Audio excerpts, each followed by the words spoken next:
या ठिकाणी फलक दुर्घटनेमध्ये कठोर कारवाई करा। महाराष्ट्र पोलीस दलाच्या भ्रष्ट अधिकाऱ्यांवर कारवाई हवी। किरीट सोमय्या यांची गृहमंत्र्यांकडे मागणी।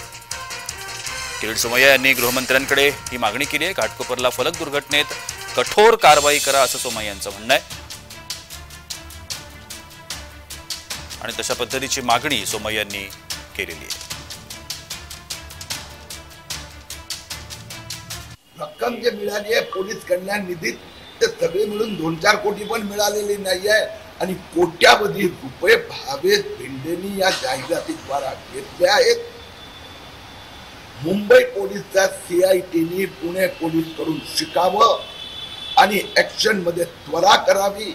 यात जे महाराष्ट्र सरकारचे रेल्वे पोलीस डिव्हिजनचे अधिकारी आणि त्याचबरोबर तिथले जे आपल्याला म्हणायचं तर स्ट्रक्चरल इंजिनियर आणि काही बीएमसीचे अधिकारी इन्व्हॉल्व आहेत, त्यांना ताबडतोब अटक करावी अशी माझी मागणी।